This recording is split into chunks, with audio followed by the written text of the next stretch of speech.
Okay, for the sake of everybody's time, I'm going to get started. For those of you who don't know me, I'm Charlie Apple. I'm a member of the Social Studies Department at the high school. I think I know a large chunk of you.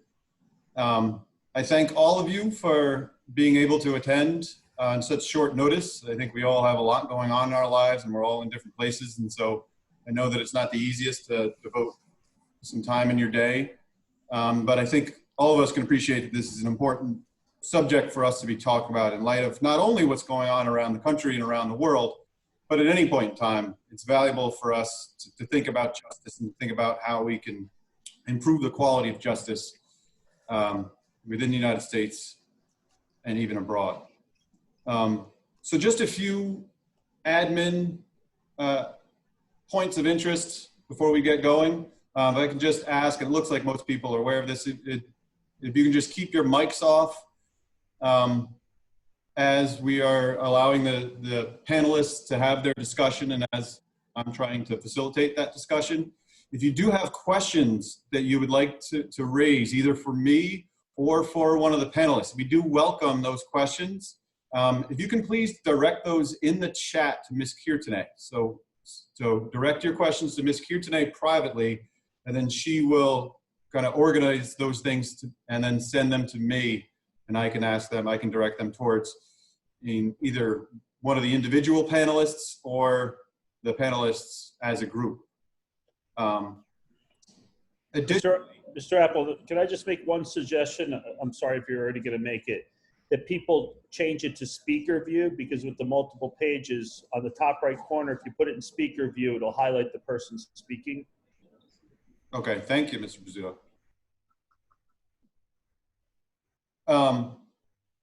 The other point of interest before we get going, and eventually we're going to move you guys into small breakout rooms where you can discuss your thoughts on what the speakers are saying and what they have said, and also what you think about the broader question about what happens next.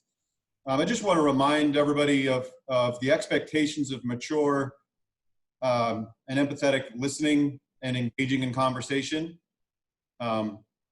Knowing a lot of you students, I don't think that's something you need to be reminded of. I think you're very capable of that, but I think at this point in time, it's especially important that we appreciate what listening does. Everybody has opinions, everybody wants to share those opinions with their peers, but I think we need to learn and remember to listen carefully to what people are saying as we get into these types of discussions. So with that said, unless my colleagues want to remind me of any other admin issues. Doesn't look like it. Charlie, interrupt you, sorry. It seems right now in the settings that they can only reply to you, just so you're aware in terms of. Okay. I might attempt at some point to adjust that, but I'll just see how that works. If I can't, then I'll be happy to take the questions. But to get us going, I'm going to let some of our Social Studies Department colleagues introduce each of our panelists. And once again, I personally thank the panelists for agreeing to join us on such short notice. And I value the things that you have done and the things that you will continue to do. So to start us off, I'm going to have Mr. Troy introduce Mike Tiffany. Hello and welcome to everyone for joining us today, and I thank you for that.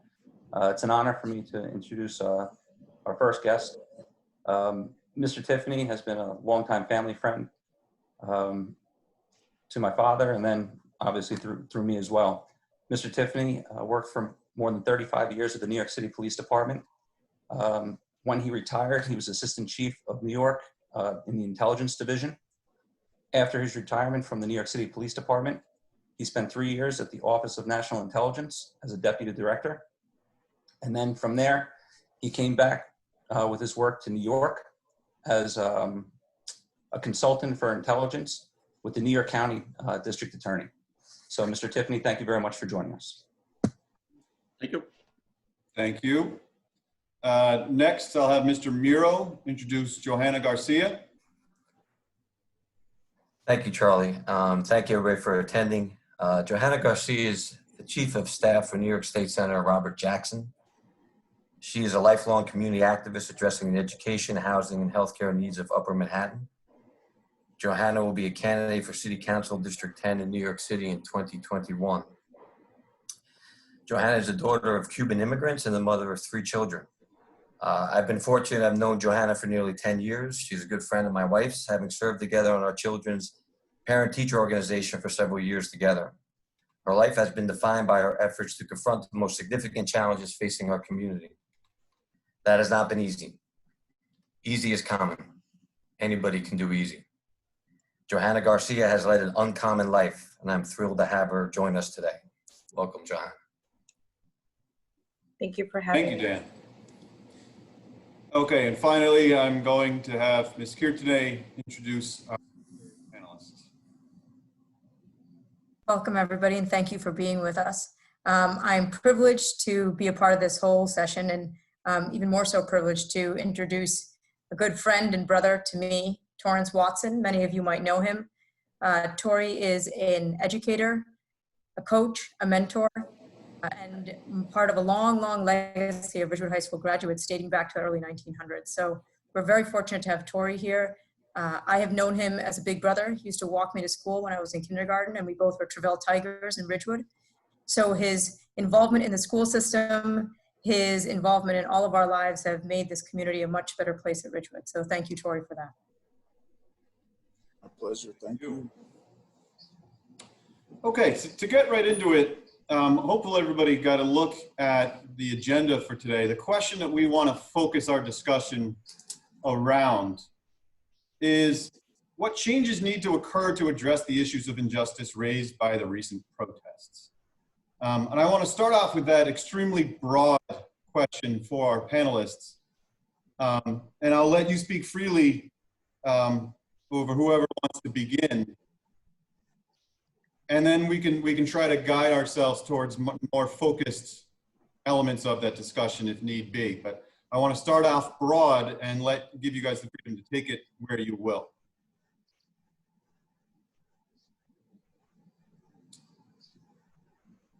I can take that. I can't see my other panelists, so I don't know if they were going to jump in. But first, I want to thank you for that question. I think it's an excellent question to begin framing a conversation that is long overdue. Oftentimes, as a society, we become very siloed and just look at one place to make change, not understanding that when we're talking about systemic racism, it takes a cultural shift. It takes looking at everything in all corners of our lives. And it's not about just starting at the top, which we definitely do have to start with. And that comes into play when we exercise our right to vote and holding those that are in certain elected positions accountable. But we also have to start at the bottom. And when I say the bottom, I'm talking about on the ground and what is at the center of every single neighborhood, what is at the core as to why people move where they go, what wakes up people, what motivates people into thinking this is a great neighborhood is our schools. And we have to look at what our schools are talking about, how they're talking about it, or is the messenger a trusted person to relay that message? And we have to get to a point where in all these facets, we are comfortable being uncomfortable, because what's going on right now is not an issue that belongs to any one ethnic group on this planet. We have all engaged in it, even those that have been victims of systemic racism themselves.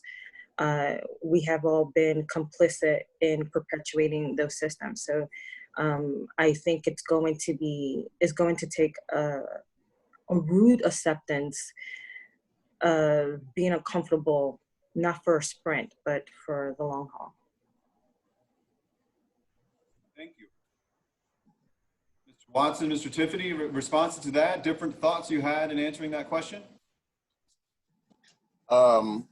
Again, I appreciate being invited here today. I would agree with Ms. Garcia on every level, especially from the perspective that it starts on the ground.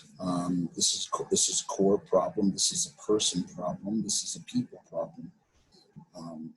I believe that we need to really, at a very specific sense, start with the core of us as individuals and look at ourselves introspectively and hold ourselves accountable to the things that we know need to change for the greater good.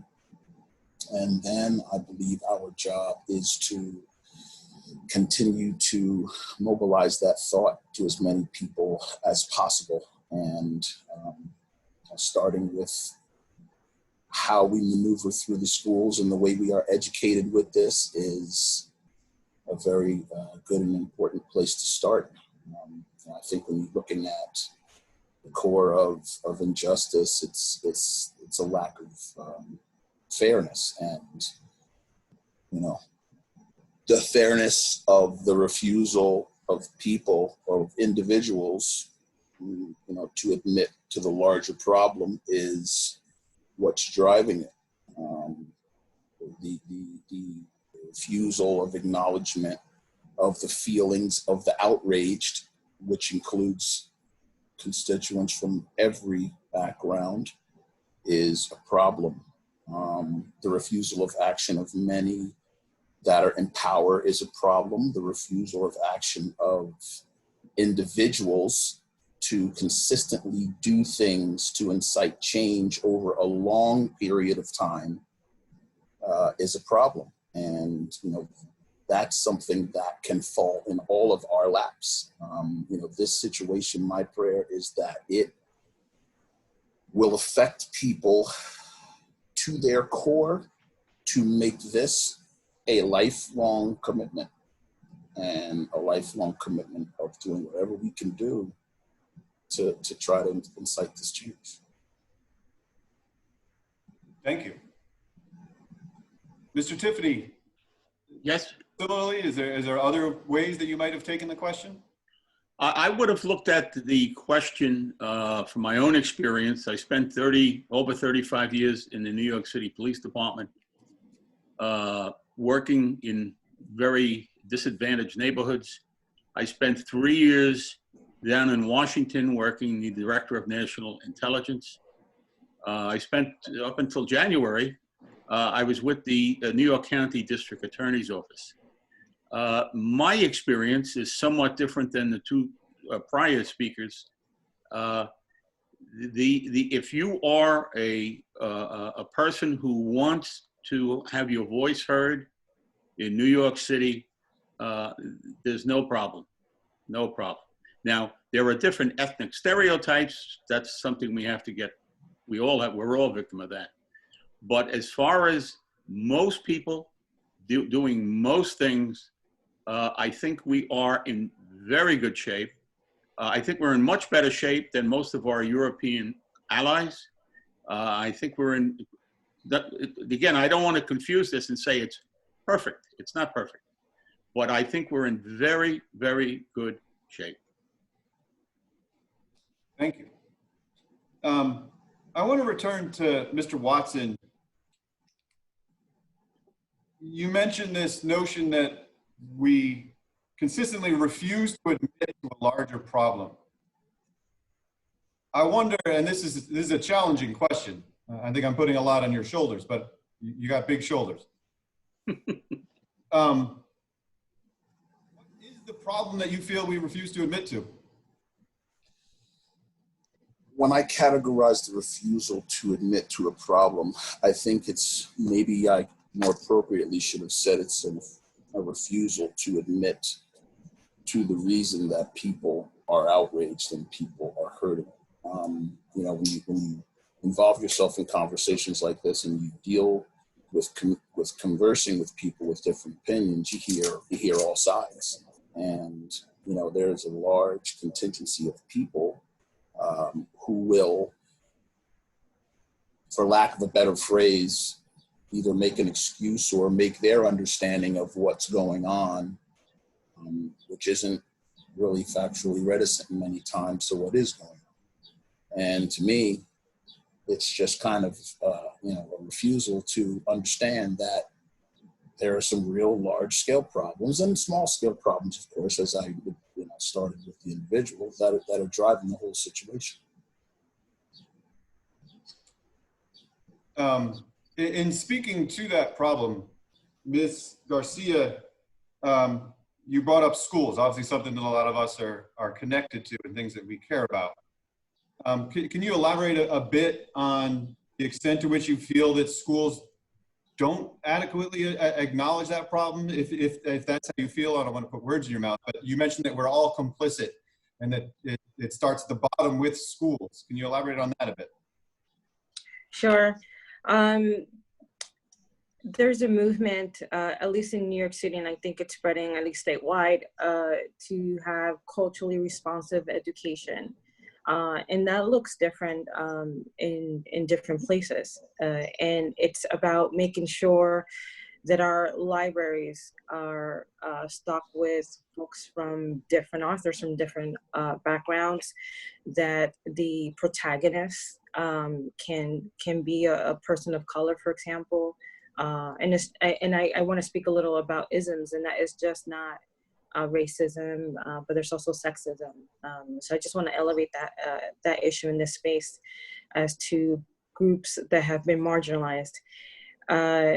And to me, it sends a strong message when we, as an education system, focus heavily with all of our hearts, with all of our good intentions on these ethnic groups or these isms per month. February is Black History Month. So let's all be in, let's write posters, let's write about it, let's do an article, let's take out these books. February's gone, okay, we've moved on. And that sends a negative message about it being a trend, it being a theme, it being fleeting, and doesn't really speak to ethnicity and race being part of everyday language and everyday curriculum. And it's the same thing with Women History Month, which I don't even think there's enough being done around that. So that's what I mean when I talk about culturally responsive education. But then there's also the interactions between staff and teachers, and there's the how you teach and make a safe space for those kinds of conversations. I'll use my daughter as an example. My daughter, she's now, actually, she just finished her first year of college, but when she was in 7th grade, in a school where it's a kid-age school, in 7th grade, her social studies teacher, they brought up the topic of slavery. And the school is majority a white school. And when they started talking about racism, not racism and slavery, I shouldn't say racism, they don't talk about racism, slavery.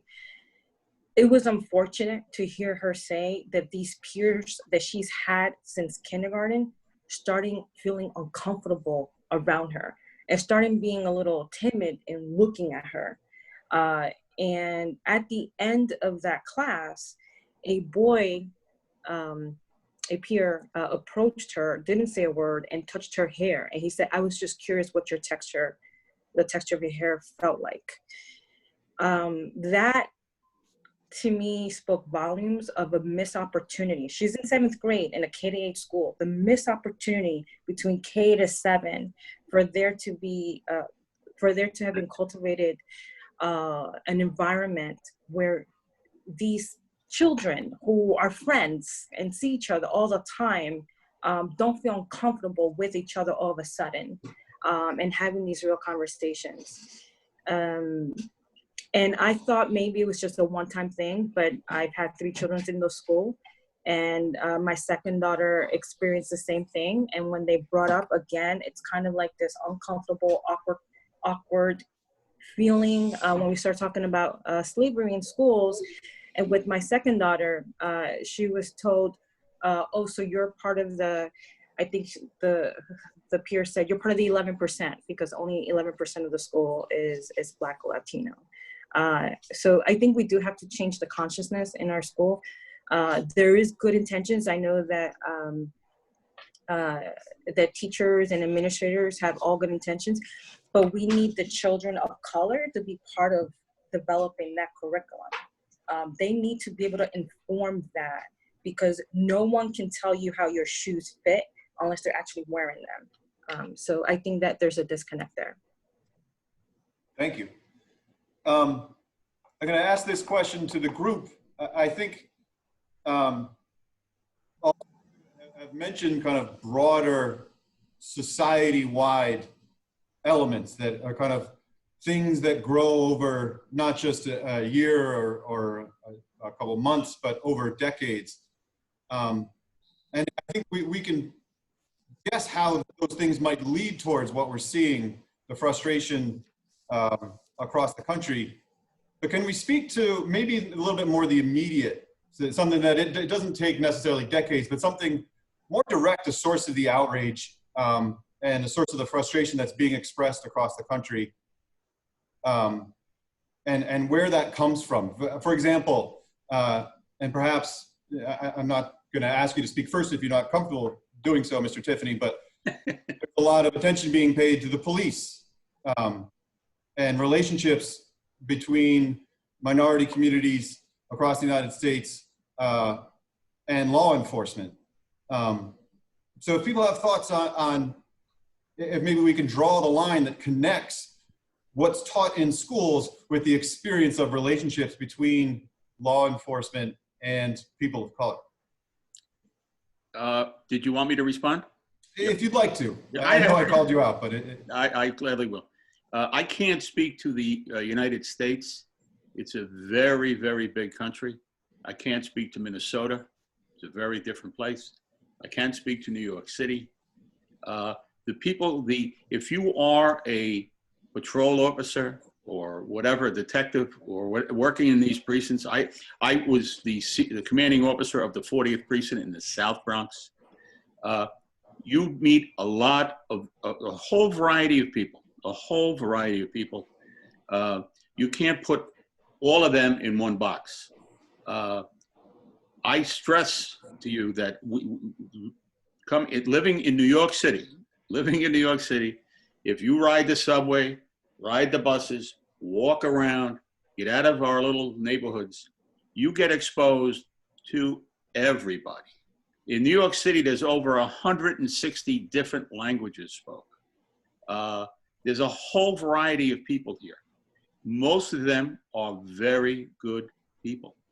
And you're going to get exposed to them. You're going to deal with them. You're going to work with them. I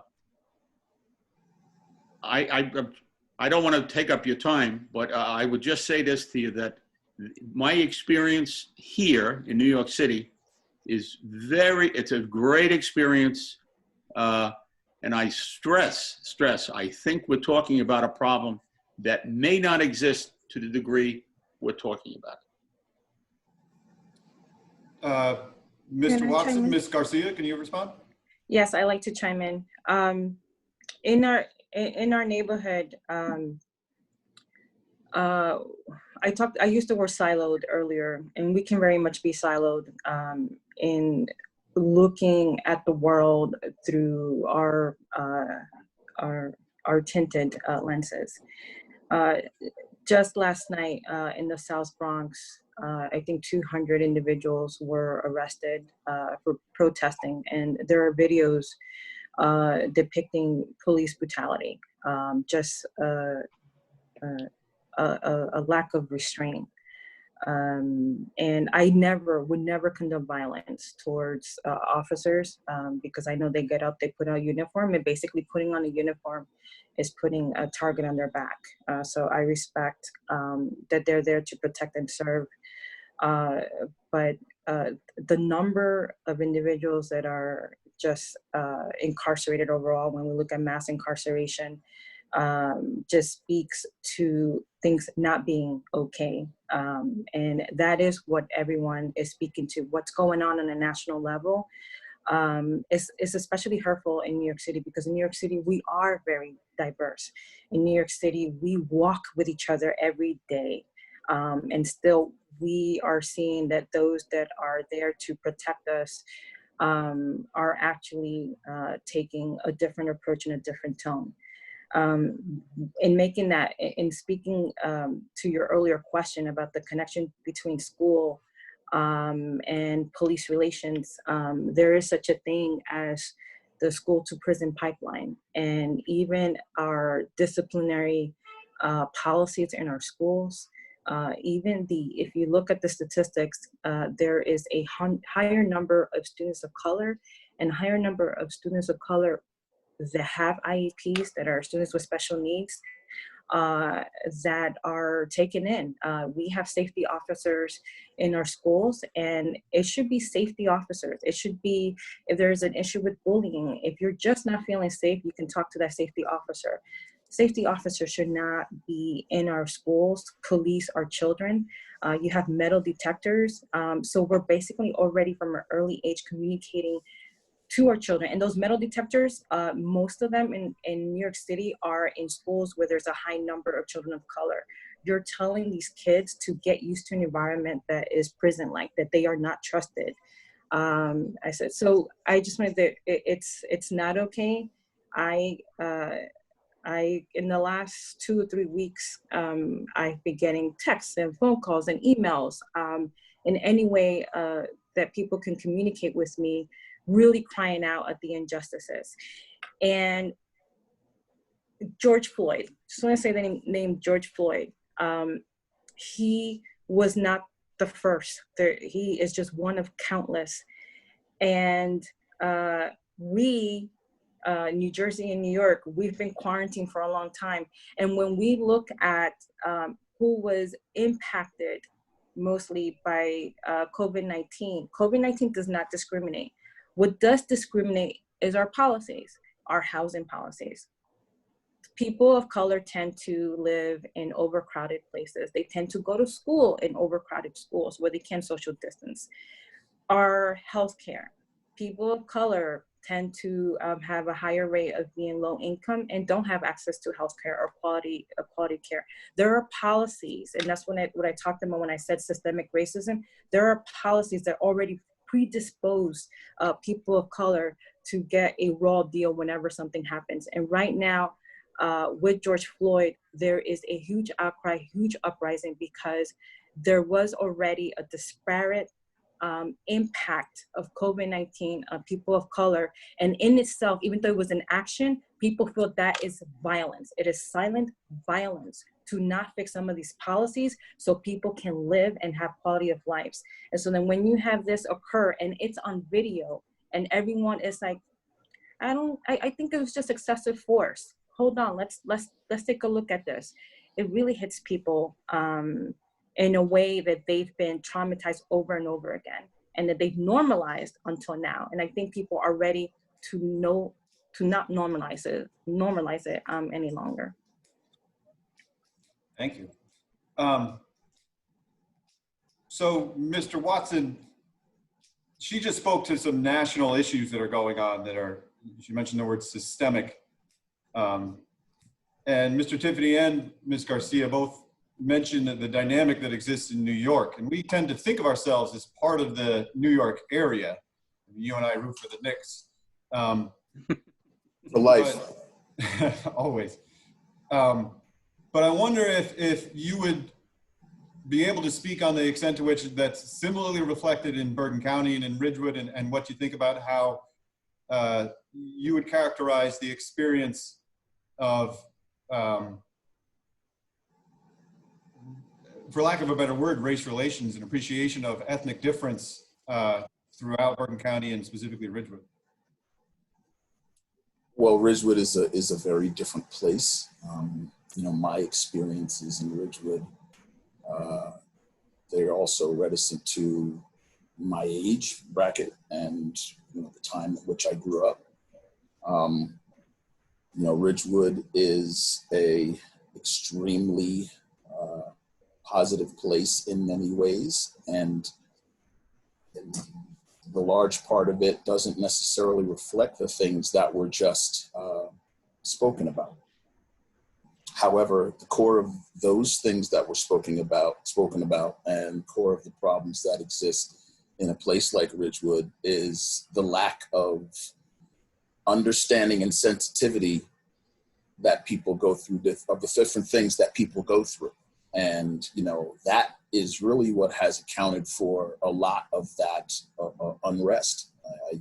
I think that people don't necessarily feel as though people are taking their experiences and the things that they're facing into account when they're dealing with them and when they're going through these specific issues. And in combination of what we've been going through with COVID-19 and what we just went through with George Floyd, that has kind of brought all of that to a head. You know, I believe that Ridgewood, as I said, is a very accepting place that makes, you know, life, I don't want to necessarily usually use the word comfortable, but in many ways comfortable for all people, you know. But I will also say that the frame of reference of those specific issues that Ms. Garcia spoke about are not something that is reticent to people who live in the community of Ridgewood. And to be quite frank with you, something that I have found out growing up here is that the understanding and education of those issues seem to be communicated within families much more in the past than they have been as of late. And I just feel like that's a big part of, you know, driving that sensitivity that we need to have with each other to be able to proverbially put ourselves in each other's shoes, which we're being asked to do right now and trying to navigate through these turbulent times. So I think that's a nice segue, because I'd like to move towards you speak towards the kind of mindset shift that we need to go through to be more open to the experience of people of different backgrounds. So that is kind of one of these long-term things, but before we get to the long-term solutions, I want to get to the immediate. And I want to get to the issue of the policies that we feel need to be changed and how they might be changed in ways that can make people feel more comfortable and more accepted. Ms. Garcia, for example, mentioned the idea of culturally responsive education in schools. But I want to stay on the level for a minute of policing.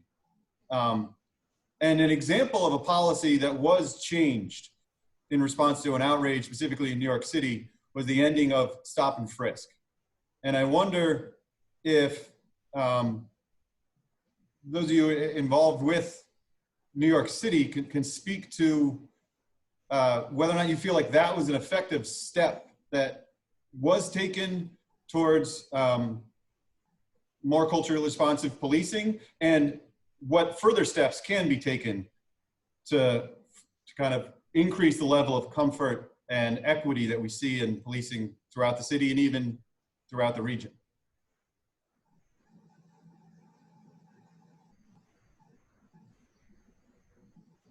So I guess to make that more pointed, it was a kind of a mouthy question. To make that more pointed, what specific steps do you feel like can be taken with regards to policing to address some of the concerns raised by the protesters, specifically in New York City or throughout the country?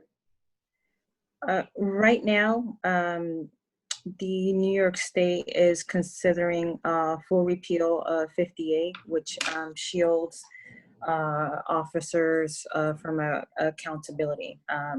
So it would allow the public to see if there's been any past or previous issues with police misconduct, because right now that's not available to the public. So it's a push that's happening. When I say right now, it's being negotiated by the state legislature, and it may pass the state legislature in New York early next week. There are also conversations, and there's a legislation to have cases that deal with police misconduct not be presided within the NYPD, but actually have an independent judge look at those cases as well. On the New York City level, what they're terming now as the Eric Garner chokehold, they're looking to pass a legislation next week to make that illegal. And when we talk a little bit about the stop and frisk, that stop and frisk conversation sparked a new conversation about decriminalizing marijuana. There were studies that were done that showed that everyone, they said, I know we have young people here, so I'm not condoning anything, but they said everyone smokes marijuana or has little bits of marijuana on them, but that more Black and brown individuals were stopped and arrested for marijuana. So they're trying to decriminalize it because we have too many Black and brown people incarcerated because of that. So those are some of the policies that they're looking at right now. And in New York City on Sunday, there will be a march in Manhattan. It will also involve clergy asking for a full repeal of 50A so that there's more accountability. That idea of accountability, Mr. Tiffany, in your experience with New York City, the police department, did you feel that there were indeed issues of accountability within the department? I think New York City and the New York City Police Department is fully accountable to the people they work for. Is it perfect? It's not perfect, but it's a very, very good system. I'm not sure what Ms. Garcia is referring to. I'd have to ask a couple of questions. I just don't understand that. In New York City, if you are a police officer, you are held accountable for all your actions. If it's not in the trial room where you're tried by members of the police department, you could be tried in the civilian complaint world where you're tried by people who are not from the police department. So I think I think we just have to understand what the reality is right now, and then go forward. We can always make improvements. I'm not saying that there's not room for improvement. There is certainly room for improvement, but we have to at least admit where we are now. I would love, Mrs. Garcia, I think you were going for Community Board 10. I'm very familiar with Community Board 10. I'd love to chat with you at one of their meetings. Sure. Community Board is different. Community Board 10, I think it's a little bit in East Harlem, is Councilmanic District 10, Marble Hill, Washington Heights, and Inwood, of course. Just to speak more about a further understanding of repealing what repeal 50A is and the trial, the problem is for many is that for misconduct, NYPD officers are tried by their own. It's very hard to be tried by your own, and then for the public to feel that there aren't any inherent biases in that process. And yes, there is something called the CCRB, which is the Civil Complaint Review Board, which is independent of the NYPD. However, they're appointed by the mayor. They are appointed by the city council, and they are appointed, I think, a few members by the NYPD. So there is a push to make the CCRB an elected board so that you're not beholden, because what we've often seen, at least in New York City, is that when you are appointed by elected officials, if you look like you're kind of straying from what their agenda is, then you may not be there at the next meeting. And so that, let's be honest, everyone is susceptible to pressure, and that can definitely sway how you're reviewing a case or what decisions you're going to make henceforth. And I want to say, because I don't want to feel like I'm attacking or that I'm in a position to defend, I want to say clearly that I know that there are good officers of the NYPD, and there is a movement to just push.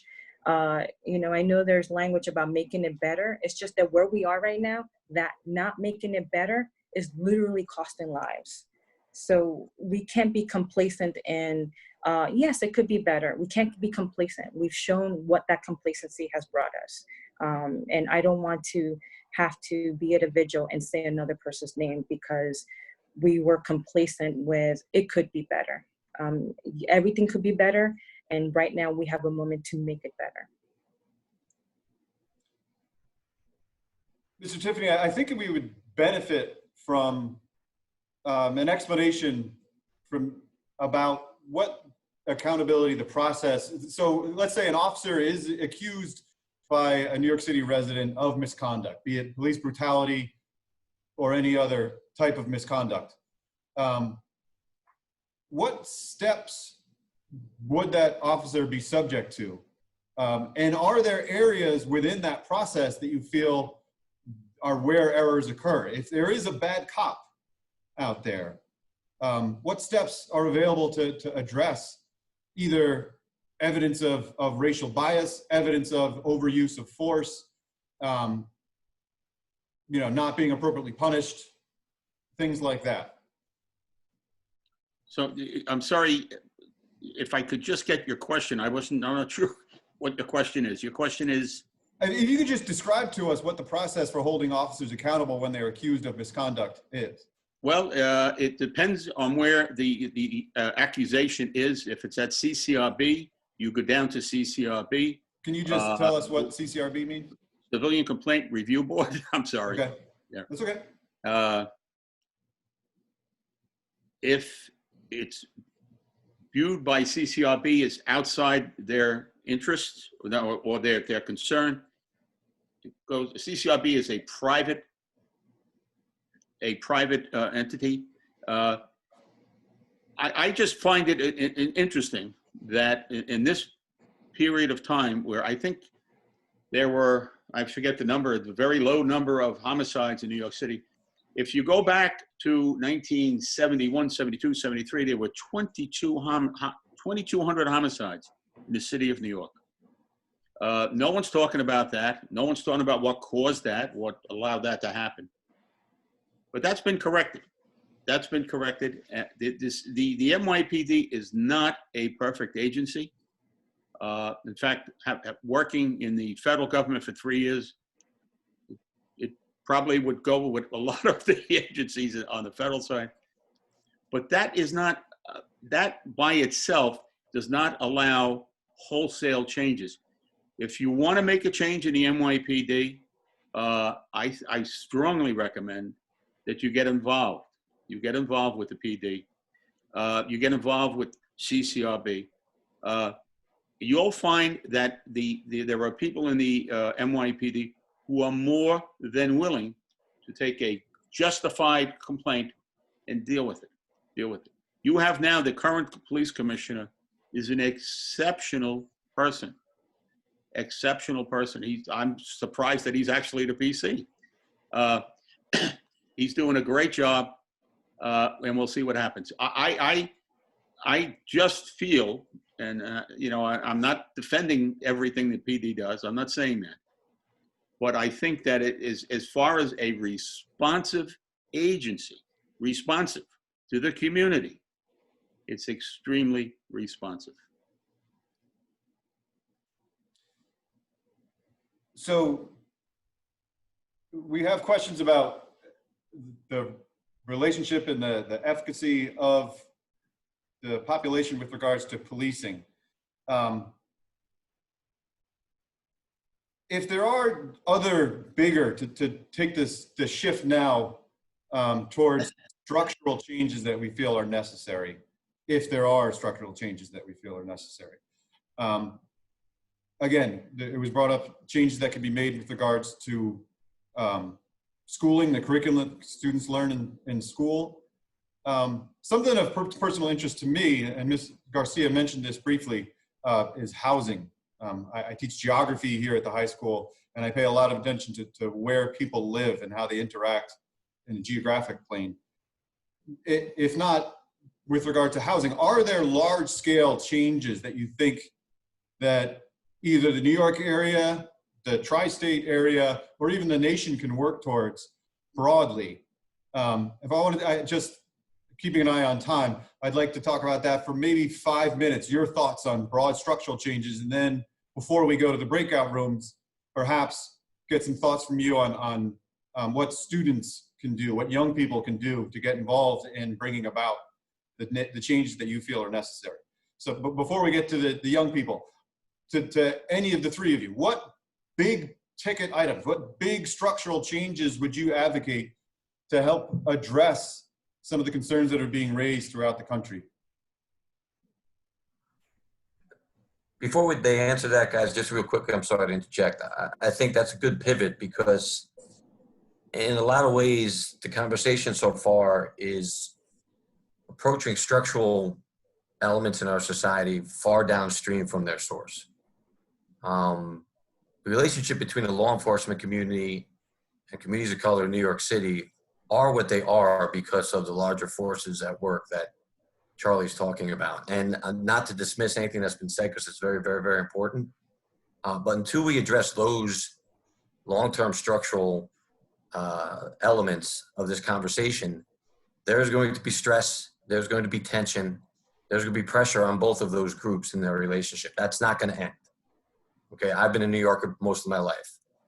Okay, and not to let it off the law enforcement community or things that Ms. Garcia's mentioned, but it starts much further upstream if we're going to get to the point we want between these groups, and that's something that everybody in this room, can address and get involved with. Apologies for my interruption, but I've been quiet too long. All right, go ahead. So if we're going to go upstream, where do we start? And let's just, for the sake of conversation, can we leave aside schools for a minute and other parts of American society should be looked at? Can I just say quickly, because I feel like I've taken up a lot of airtime. We have to change our housing policies and make sure that, for example, everyone has access to affordable housing. Quality affordable housing is a must. There has to be a reassessment of our budgetary priorities on a local, state, and federal level. We have to put more into mental health and social services to uplift our communities that are right now in a stagnant status of poverty, and make them feel that there is movement to support family dynamics, whether it's substance abuse, whether they're dealing with housing instability, other mental health issues. These are things that I think as a society we need to shift in, and the priorities of a society can always be evident in where they put their money. And so I think that we all need to look at how these decisions are being made. Affordable housing, mental health, and social services, to me, would be one of the big game changers in changing things. Thank you. Mr. Watson, do you agree? I totally agree. I just think that those two things fortify, the foundation, and I mean, just those two things specifically over a substantial amount of time, and in some ways a short amount of time would completely reverberate and help to change the dynamic. Because again, then there's just less unrest, there's less stress, there's less issue. And it obviously changes, the climate of things, which then is directly related to the way, people are reacting with each other. Mr. Tiffany, again, the question of broad systemic changes that you feel would help the issues of frustration expressed by people of color throughout the country in the last week. Although I worked for the Director of National Intelligence, and that was a national portfolio, actually an international portfolio, my strength is here in New York City. I think in New York City, where you have at least 160 languages spoken, people get along, not perfectly well, but pretty good. I think we as a country have come a long way from the Civil War. We've come a long way forward. I think we're doing well. We could do a lot better, but we're doing well. I think this country, we should be very proud of the fact that we're here, however we got here. I'm not pointing fingers at anybody, but we should be very thankful of why we're here and the mechanisms that allow us to make it even better. I can't say enough. If we travel around this world, you'll see, without question, you'll see all sorts of places where are not anywhere near this. I think we're doing fine. We could do better, but I think we're doing actually better than fine. Is that English? I don't know. Are there steps you think that we should take to do better? I mean, I think it's fine to, and I agree that we are a successful country and we do offer a lot of freedoms that are not replicated around the world, but there's always this compulsion to keep improving. I think that's embedded in our fabric. What steps do you feel like we can take to continue our improvement? I think the idea, the access to government, whether it be local, state, federal, very important. People should have a way of experiencing and affecting whether it be state, local, federal. There's no question of that. But that being said, I think, and I could be wrong, I'm not saying I'm right, I could be wrong. I think we're doing a pretty good job here. We could do better. We could do better, but we're doing, I think, a pretty good job.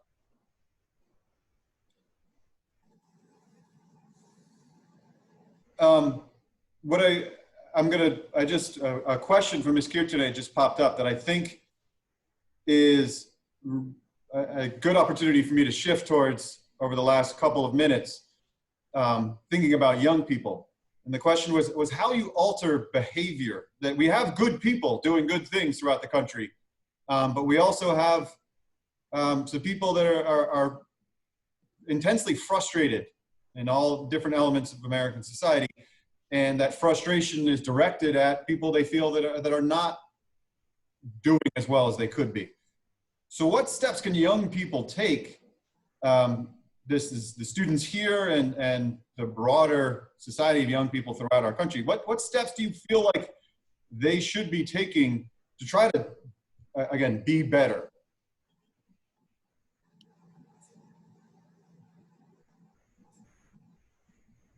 May I? Oh, sorry, go ahead. Go ahead. No, I mean, this is free flowing. I just, with all due respect, I think that what people need to, young people need to understand is that, there's a lot of people, we all have our different opinions on how things are. And there is a large amount of people who just don't share Mr. Tiffany's sentiment and don't feel like things are fine. And I think that, as young people who, as we say as educators, are the future of our country, they need to not only understand that, but completely embrace that things are far from fine for many people. And, part of that education, part of us moving forward is that the contingency of people who things are, quote unquote, fine for, they need to start to really listen, seek out information, communicate with those people who are far from that sentiment, to understand not only where they come from having those feelings, but what it is exactly that isn't fine, and that does a lot of things. It gives us education on other people's perspective. It gives us compassion for other people's feelings. It starts us in the right direction to that change that we need. But the reality is, there's a lot of people who just do not see it that way. And I give kudos to Mr. Tiffany because he understands that things aren't perfect. He thinks we're doing a great job, but he knows there needs to be change. There's a lot of people who don't think there needs to be change. Could I just say, can I speak? Yes, sir. I just want to make that a little bit clearer. I spent actually just about all of my police time in Harlem, the South Bronx, and Bed-Stuy. And I learned what I learned from the people who live there. That's their feelings. That's the way they express themselves. And that's the way they express themselves to me. I found that that's just the reality. That's my experience. Again, I stress it's just my experience. Ms. Garcia, thoughts on the question of what steps can be taken by young people? Yes, just want to frame what I'm going to say is that there is a significant increase in homelessness in New York City and New York State overall. The housing crisis is real. What people are going through is traumatic. And those are the people that you're probably not going to hear from unless you go to them. And you have to go to some uncomfortable corners to speak to them. And you have to build that trust for them to tell you things are really, really bad. Because I think as young people, you are in a moment of time where it is the most easiest for you because you don't have all those layers yet, those barriers yet, but you're at a point where you're willing to be vulnerable and self-reflect on what are the different privileges that you have walked through that allow you to reach out and make things better and allow you to connect with others that need your help. When I say privilege, I am not just talking about race. I mean, that goes without saying, but there's social economics, there's family dynamics. If you're in a single home, if you're in a two-parent home, you have more privilege than the one that is in a one-parent home. If you are in an intergenerational home where your parents also have to take care of your grandparents or someone who is ill, then that person who's not experiencing that is a privilege because there is free time. Time is a luxury that many people that are struggling to survive don't have. And if you have that luxury of time, I ask you as young people to self-reflect on what all those different privileges are and how you can anchor it to make this a better place. And if your place is already better and you really assess, is it better? Is it just better in your echo chamber? Because sometimes we're in this echo chamber where you say hello and you hear a familiar voice tell hello back. And you're like, oh, sounds like everything's great. You gotta force yourself out of that echo chamber and talk to people that may have different thoughts or perspectives than you, so that you can really approach things in an appropriate and authentic way. And my best advice for young people is take charge. Once you do that self-reflection, once you ask all those questions that you're wondering whether or not you should ask, remember, we're going to have to be comfortable with being uncomfortable because that is the only way you disturb systemic change. Systemic anything is there because there are so many invisible clogs making it work really well. It makes you feel like everything's functioning really well. And it makes you think that you are the problem, that you have to adapt, that you have to jump over more and more and more hurdles to get there. But guess what? So that system was made for certain people, and for certain people, while you jump 10 hurdles, they just jump 2. And so we got to talk about equity and what that looks like in all facets of our society. And I know I'm getting a little abstract, but my basic advice is to self-reflect, accept and embrace your privilege, understand that it is not just about race, it could be all circumstantial. Anchor it, reach out, and take charge. Talk to each other and make a plan. Oh, well, I couldn't have asked for a better segue than that. What we're going to attempt to do now is to enable you guys to talk to each other and to make a plan. We're going to let you go into these breakout groups and right there, that's the thing. What can you actually do? And I want to urge each group, my students are familiar with this, that just saying everybody be cool, everybody be nicer is not quite enough, because people can walk away from that saying, okay, well, I'm a nice person, so I don't really need to do more. I would like to urge each group to try to be as specific as possible and zeroing in on exactly what plan, as Ms. Garcia framed it, what plan you would advocate in favor of, okay? Okay, it looks like everybody's back. So I don't want to keep anybody too long. The first thing I would like to do is to thank our 3 guest panelists.